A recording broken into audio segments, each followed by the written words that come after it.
کہ ایک مرتبہ آقا کریم علیہ السلام کے ہاں بڑی مشہور یہ حدیث مبارک کہ رات کے وقت آقا کریم کے ہاں ایک مہمان آیا، اور جب ملاقات ہوئی تو حضور نے پوچھا کھانا کھاؤ گے؟ تو انہوں نے عرض کی ہاں یا رسول اللہ مجھے بھوک لگی ہے۔ تو سرکار علیہ السلام نے گھر پیغام بھیجا، پوچھا کھانے کے لیے کچھ ہے؟ ایک زوجہ کے ہاں جب پیغام بھیجا تو جواب آیا کہ حضور کھانے کے لیے کچھ نہیں ہے۔ پھر سرکار نے دوسری زوجہ کے ہاں پیغام بھیجا، حضرت ام سلمہ کے ہاں پیغام بھیجا، کہا کھانے کے لیے کچھ ہے؟ تو انہوں نے عرض کیا کہ 4 دن ہو گئے ہیں چولہا ہی نہیں جلا۔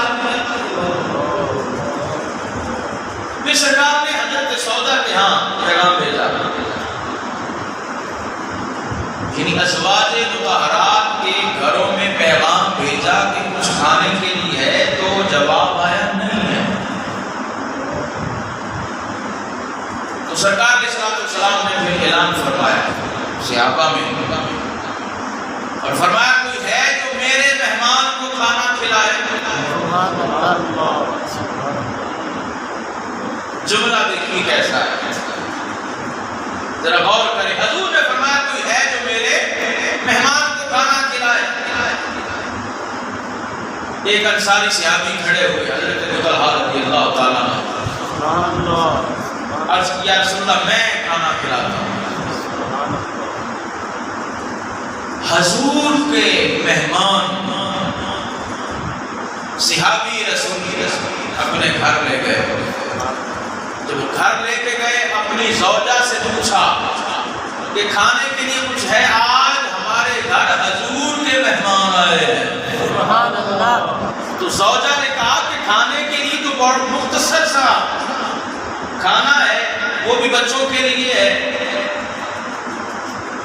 تو حضور کے صحابی، اب دیکھیے جذبہ، دیکھیے خود صحابی رسول کا جذبہ دیکھیے، اور آگے ان کی زوجہ کا جذبہ دیکھیے۔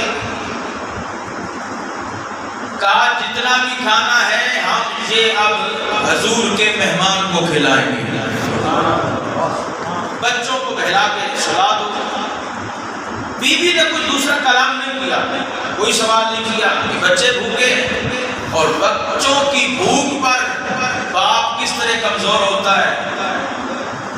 بچوں کی بھوک تو باپ کو بھی بزدل بنا دیتی ہے، لیکن یہاں صحابی رسول کہتے ہیں اپنے بچوں کو، بھوکی ماں نے بھوکے بچوں کو سلا دیا۔ اور صحابی رسول کے نزدیک یہ بھی سنت پیش نظر ہے کہ مہمان کے ساتھ بیٹھ کے کھایا جائے۔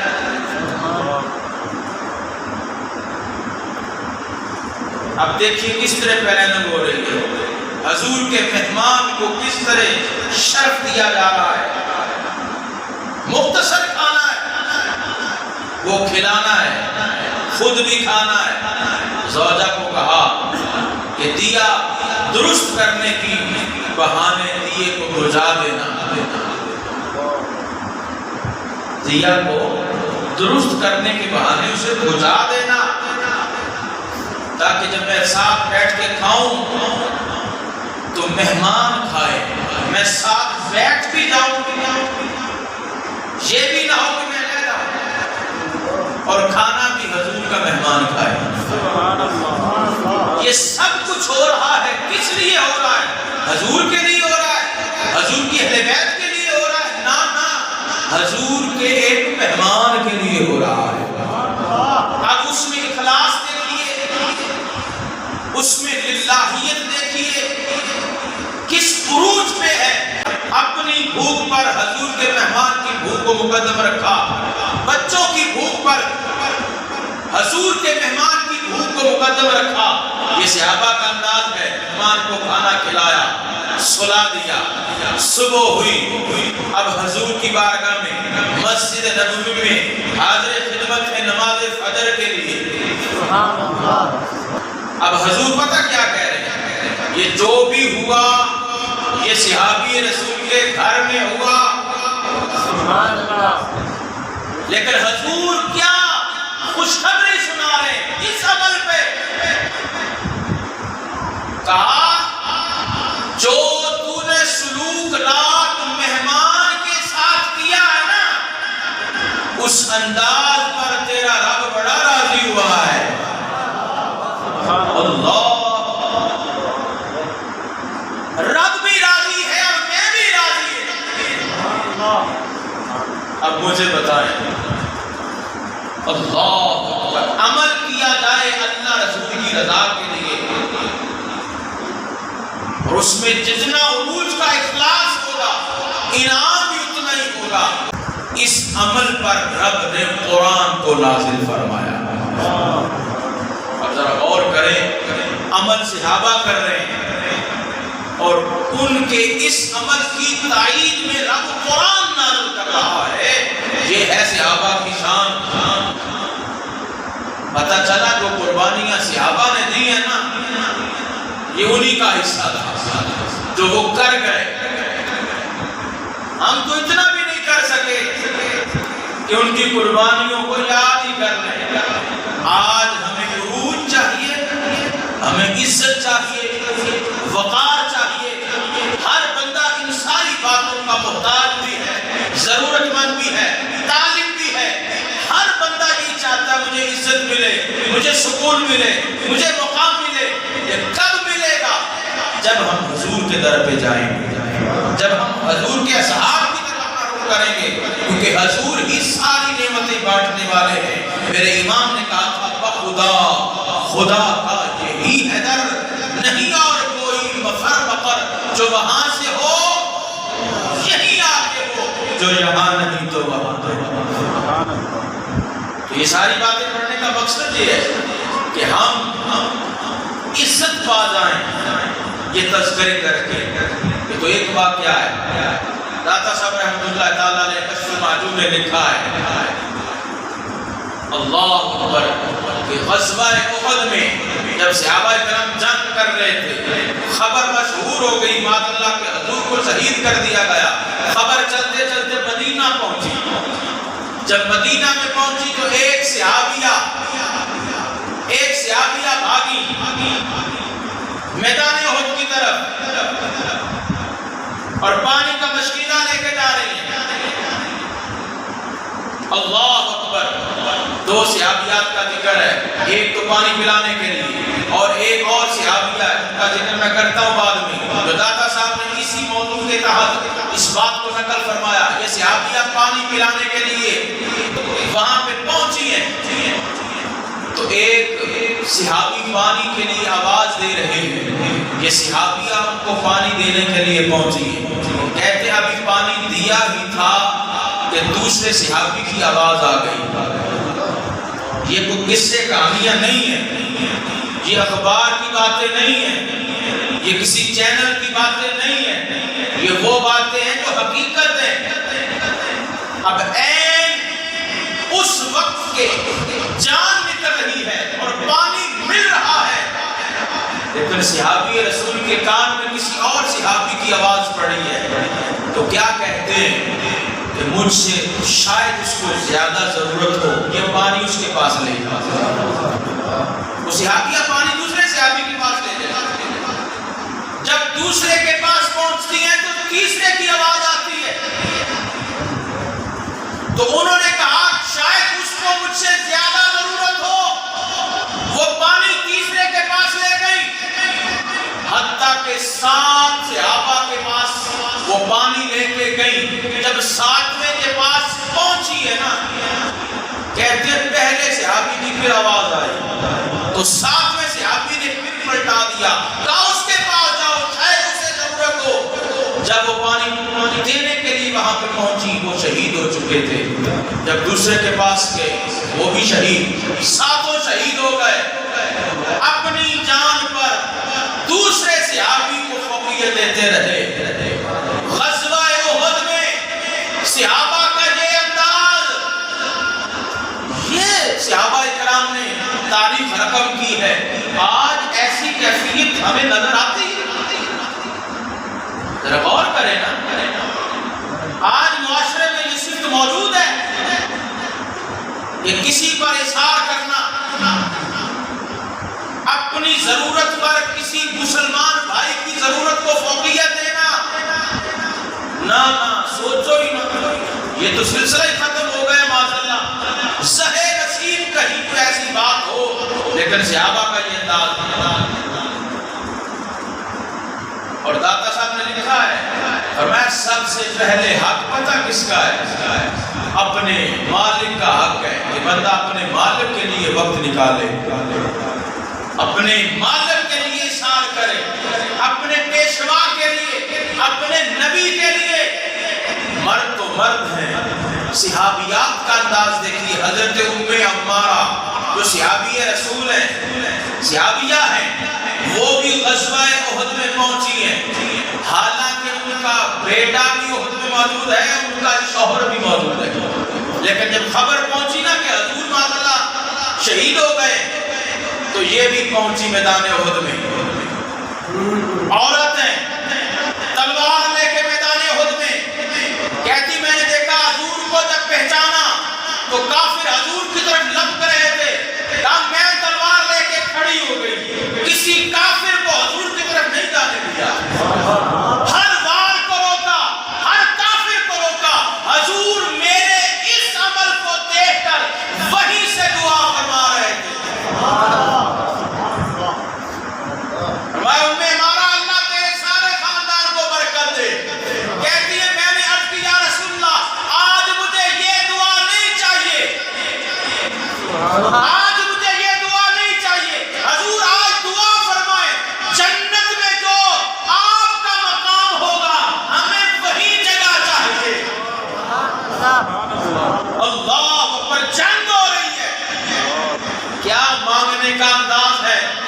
یہ ہے صحابیات، اپنی ماں بہنوں بیٹیوں بیویوں کو یہ واقعہ سنائیں کہ حضور سے کس طرح دعا لی جاتی ہے اور حضور پر کس طرح قربان ہوا جاتا ہے۔ بیٹا بھی قربان، شوہر بھی ہے، لیکن پھر بھی رہا نہیں گیا، خود میدان میں آ گئی اور ہر کافر کی تلوار کا وار روک رہی ہے، کسی کو حضور کی طرف نہیں جانے دیا۔ حضور دعا دے رہے ہیں، پھر عرض کیا حضور ہمیں آج یہ دعا نہیں چاہیے، کیا چاہیے؟ حضور جنت میں جو آپ کا مقام ہوگا نا ہمیں وہ مقام چاہیے۔ حضور نے وہیں سے دعا فرمائی، وہاں کوئی تاخیر ہے؟ حضور نے وہیں سے ہاتھ اٹھا دیے اور ام عمارہ کے لیے دعا فرمائی کہ مالک ام عمارہ کے خاندان کو جنت میں میرا رفیق بنا دے، جنت میں میرا رفیق بنا دے۔ اب ذرا سوچیں جنت میں حضور کا مقام کتنا بلند و بالا ہوگا۔ جس مقام پر حضور ہوں گے، حضرت ام عمارہ کہتی ہے ہمیں بھی کوئی مقام چاہیے، تو حضور نے دعا کر دی، حضور نے دعا کر دی، مقام مل گیا۔ یہ وہ ام عمارہ، یہ صحابیات کا جذبہ دیکھیے، حضور پہ کس طرح قربان ہو رہے ہیں۔ اسلام ہے ہی ساری قربانی کا نام، اور ہم قربانی سے بھاگتے ہیں۔ جب تک قربانی نہ دی جائے کامیابی نہیں ملتی، ہم تو قربانی سے بچتے ہیں۔ ہم تو ایسے مسلمان ہیں کہ قربانی کر کے قربانی کا گوشت چھپاتے ہیں، ہے کہ نہیں ایسا؟ یعنی قربانی کا جانور قربان کر کے پھر اس کو چھپاتے ہیں اور ہیلے بہانے سے کہتے ہیں جی گاڑی پورا ہو جاتا ہے، ضرورت ہی نہیں ہے۔ لیکن سنیے صحابہ کا انداز، حضرت ام عمارہ ایک بیٹا شہید کروا دیا اور وہ شہید بھی ہوا، جلا بھی دیا ظالموں نے۔ یہ نہیں کہ ایک بیٹا شہید کروا دیا بات ختم، نہیں۔ جب جنگ یرموک ہوئی، حضور کی خاتمیت پر حسین کذاب نے جب حملہ کیا تو حضرت صدیق اکبر رضی اللہ تعالیٰ نے جب قافلہ بھیجا، صحابہ کو بھیجا، اللہ اکبر، اتنی عظیم جنگ، اس جنگ میں بھی حضرت ام عمارہ باہر نکلتی ہے اور عرض کرتی یا امیر المومنین میں بھی جانا چاہتی ہوں۔ حضرت صدیق اکبر آپ نے کہا ہمیں عورتوں کی ضرورت نہیں ہے، لیکن میں جانتا ہوں، میں تمہیں بھی جانتا ہوں اور تیری بہادری کو بھی جانتا ہوں، تمہیں بھی جانتا ہوں، تیری بہادری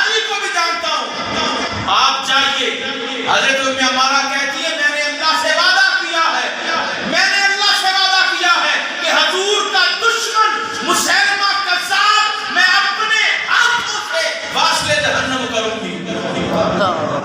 عورت ذات ہے، آج تو مردوں کی ہماری ٹانگیں کانپ رہی ہیں، حالات ٹھیک نہیں ہیں، ہمارا یہ حال ہے۔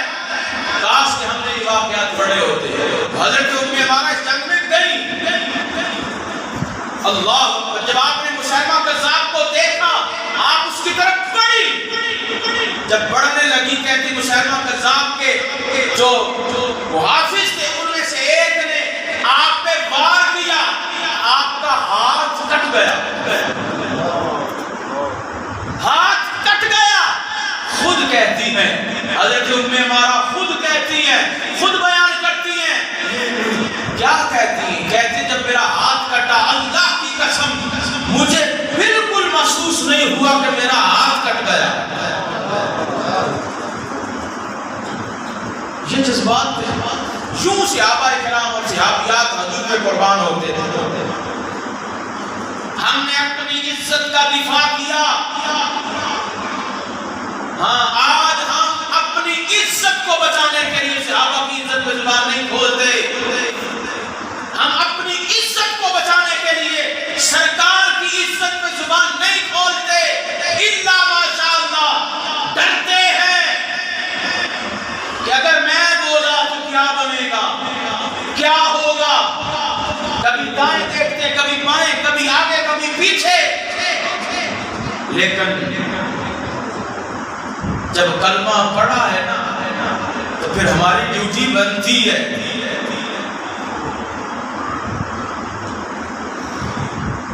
یہ ایک دکھ ہے جس کی وجہ سے میں بات کرتا ہوں۔ غزوہ احد کے بارے میں، غزوہ احد کے بارے میں لوگوں نے بڑی تقریریں کی ہیں۔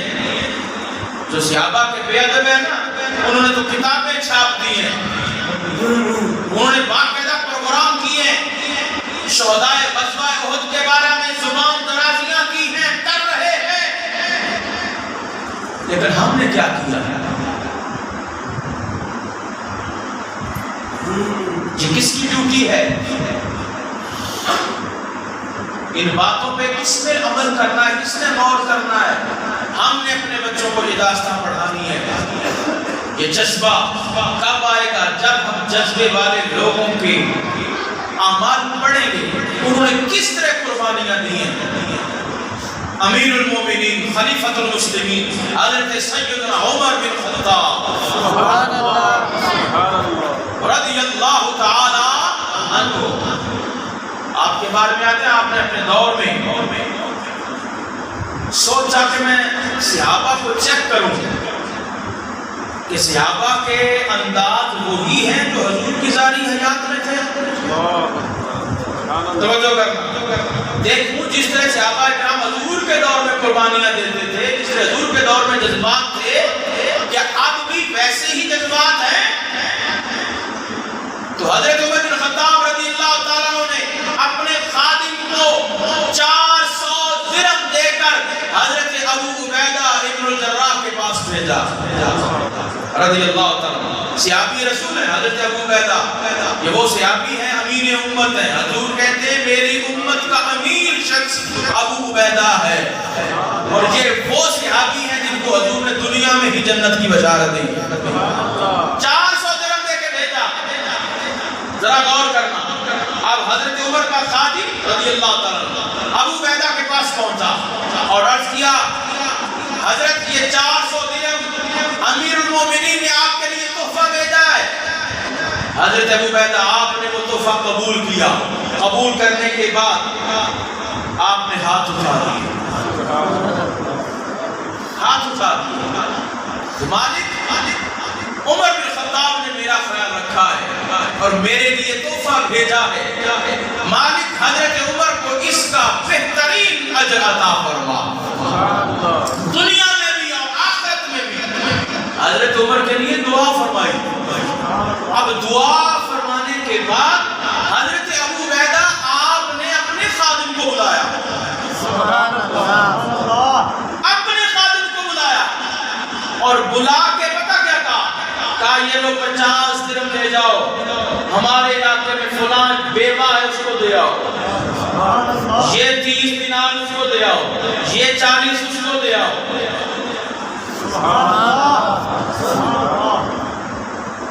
اب خادم کی ڈیوٹی لگ رہی ہے، وہ 400 درہم کہا حضرت عمر کے خادم کو حضرت عمر کے پاس پہنچنے سے پہلے یہ سارے خیرات ہو جانے چاہیے۔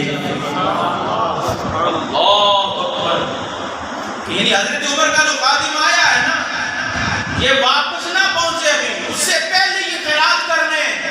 حضرت عمر رضی اللہ عنہ کے خادم نے سن لیا اور پھر وہ پلٹے، حضرت عمر کی بارگاہ میں حاضر ہوئے اور آپ نے پوچھا بتائیں ابو عبیدہ نے کیا کیا؟ تو خادم کیا عرض کرتا ہے، یا امیر المومنین جب میں تحفہ لے کے گیا انہوں نے آپ کے لیے دعا فرمائی، دعا فرمانے کے بعد انہوں نے اپنے خادم کو بلایا، خادم کو بلانے کے بعد ان کی ڈیوٹی لگائی کہ 50 فلاں کو دے آؤ، 30 فلاں کو دے آؤ، 40 فلاں کو دے آؤ۔ حضرت عمر نے بھی ہاتھ اٹھا دیا، مالک تیرا شکر ہے، الحمدللہ جملہ رب کا شکر ادا کیا۔ پھر آپ نے 400 درہم مزید دیے، کہا جاؤ اب حضرت معاذ بن جبل کے پاس جاؤ اور ان کو یہ تحفہ دے دیا۔ یہ ہے ہماری تاریخ، یہ ہے ہمارا نصاب جو ہم نے پڑھنا تھا جو نہیں پڑھا۔ حضرت معاذ بن جبل کے پاس خادم گیا، عرض کیا امیر المومنین یہ تحفہ آپ کے لیے بھیجا ہے۔ حضرت معاذ بن جبل رضی اللہ تعالیٰ عنہ، آپ نے بھی ویسا ہی عمل کیا، تحفہ قبول کیا، دعا کے لیے ہاتھ اٹھائے، مالک عمر بن خطاب نے میرا خیال رکھا ہے، مجھے تحفہ بھیجا ہے، مالک حضرت عمر کو میرے بھائی کو بہتر اجر عطا فرما، اس دنیا میں بھی اور آخرت میں بھی۔ دعا فرمانے کے بعد پھر آپ نے اپنے خادم کو بلایا اور خادم کو بلا کے اس کی ڈیوٹی لگائی، کہا یہ درہم فلاں فلاں فلاں کو اتنے اتنے دے آؤ۔ جب آپ تقسیم کی آواز لگا رہے تھے نا، فلاں کو اتنے دے آؤ، فلاں کو اتنے دے آؤ، کہتے پردے میں آپ کی زوجہ نے آواز دی، اندر سے آواز آئی، اندر سے آواز آئی، سننا ذرا، کہا حضرت لوگوں کو تقسیم کر رہے ہو، گھر کی بھی خبر دے لو، کچھ گھر کے لیے بھی بچا لو۔ تو حضرت معاذ بن جبل آپ نے کیا جواب دیا؟ کہا تم نے قرآن نہیں پڑھا، رب قرآن میں کہتا ہے کہ محبوب کے غلام اپنی جانوں پر دوسروں کو فوقیت دیتے ہیں۔ یہ تاریخ رقم کی ہے حضرت معاذ بن جبل رضی اللہ عنہ۔ اب یہ باتیں پڑھنے والی ہیں، یہ باتیں پڑھانے والی ہیں کہ جب بیوی کوئی سوال کرے، کسی خواہش کا اظہار کرے تو ہم نے پھر جواب کیا دینا ہے؟ ہاں، نصاب قرآن میں آ گیا ہے، نصاب حدیث میں آ گیا ہے، اور خواہش کی بات اللہ اکبر۔ حضرت عمر رضی اللہ عنہ کے دل میں خیال آیا کہ مچھلی کھائی جائے، خادم کو کہا کہ آج مچھلی چاہیے، دل کر رہا ہے کہ مچھلی کھائی جائے، تو خادم نے بڑی محنت کے ساتھ مچھلی کو ڈھونڈا، لے کے آیا، پکا کے آپ کے سامنے رکھی۔ جب اب کھانے لگے نا، سائل دروازے پہ آ گیا، دستک دی، تو حضرت عمر آپ نے ایک لمحہ تاخیر نہیں کی، آپ نے فوراً کہا اس کھانے کو اٹھا کے سائل کو دے دو۔ اللہ، آپ نے کہا سائل کو دے دو، اور اس کے بعد کیا ارشاد فرمایا؟ کہا تم نے نہیں پڑھا کہ جو اپنی خواہش پر اللہ رسول کے حکم کو مقدم رکھے اس کے لیے کیا اجر ہے؟ پھر توجہ حضور کے فرمان کی طرف۔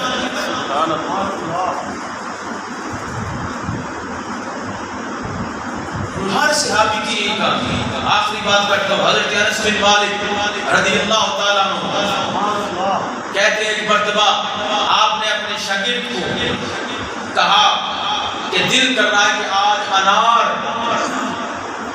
تناول کیا جائے، کھایا جائے۔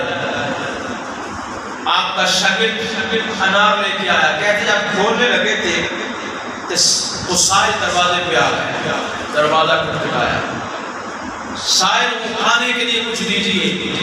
آپ نے فوراً وہ انار کہا کہ اس سائل کو دے دو۔ وہ چلا گیا۔ جو مرید تھا، جو خادم تھا، جو آپ کا شاگرد تھا، وہ بڑا حیران ہوا، بڑی محنت سے یہ معاملہ کیا۔ اب ذرا سننا، ذرا ایک خادم وہاں سے اٹھا، یہ باتیں ہو رہی، خادم اٹھا، بھاگا بھاگا پیچھے گیا، کہا انار بیچو گے؟ کہا کیوں؟ کہا یہ 1 درہم لے لو، انار مجھے دے دو۔ کہا میں نے حضور کی بارگاہ میں، حضرت انس بن مالک کی بارگاہ میں انار پیش کرنا ہے، ان کا دل کر رہا ہے۔ حضرت انس بن مالک صحابی رسول ہیں۔ کہا میں بازار جاؤں گا، لیٹ ہو جاؤں گا، یہ درہم مجھ سے لے لو، تم بازار سے لے لینا، یہ مجھے دے دو۔ اللہ، انار لیا، درہم لیا، واپس آ گیا۔ اب واپس پھر آپ کو دے دیا۔ اب دینے کے بعد نا، اب دیکھیے آداب، دیکھیے قربان جائیں تو ہمارے بڑوں نے تاریخ رقم کر دی ہے نا، اللہ اکبر۔ اب جو خادم ہے اس نے اپنے ایک اور استاد بھائی کو کہا کہ دروازے پہ کھڑے ہو جاؤ، دروازے پہ کھڑے ہو جاؤ، اگر کوئی سائل آئے اس کی آواز بلند نہ ہو، اس کی آواز بلند نہ ہو، یہ لو درہم، وہ آئے اس کو دے کے پلٹا دینا۔ یہ حضرت انس بن مالک ہے، یہ 1 2 کیا 70 بھی سائل آ گئے نا، یہ خود نہیں کھائیں گے، یہ پلٹا دیں گے۔ اللہ اللہ، یہ صحابہ کرام کی سیرت، یہ صحابہ کرام کا کردار۔ تو آج اس عمل کی ضرورت ہے کہ ہم اور کریں، ہمارے اندر کتنا جذبہ ہے اپنے مسلمان بھائی کے لیے۔ صحابہ کرام نے یہ تاریخ رقم کی ہے اور ان کی شان میں رب نے قرآن نازل کیا ہے۔ آج ہم اللہ رسول کی بارگاہ میں مقبول ہونا چاہتے ہیں تو پھر ہمیں غور کرنا ہوگا ان باتوں پہ جو صحابہ کرام نے کی ہے، تاکہ ہم ان پہ چلیں کہ وہ کرتے تھے تو رب قرآن نازل کرتا تھا۔ تو آج اگر ہم ان کی سنت پہ عمل کریں گے تو انشاءاللہ اللہ کی رحمتوں کا نزول ہوگا، گھروں میں سکون ہوگا، قلب میں سکون ہوگا، اور انشاءاللہ برکت ہوگی، رزق میں برکت ہوگی جب ہم دوسروں کا خیال کریں گے، اپنے مسلمان بھائیوں کا۔ یہ صحابہ کرام کا انداز تھا، قربانی کرنا، قربانی دینا۔ یہ اسلام قربانی سے شروع ہوتا ہے، قربانی میں اختتام ہوتا ہے۔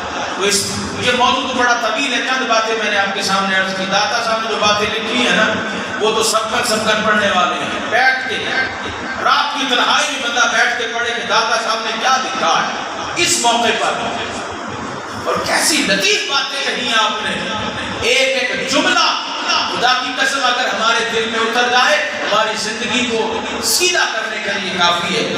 ہم داتا صاحب کو مانتے ہیں، داتا صاحب کی بارگاہ میں جاتے ہیں، کاش ہم داتا صاحب کی بھی مانیں کہ وہ آپ لکھ گئے۔ اللہ تعالیٰ ہم سب کو عمل کی توفیق عطا فرمائے۔ وآخر دعوانا الحمدللہ رب العالمین۔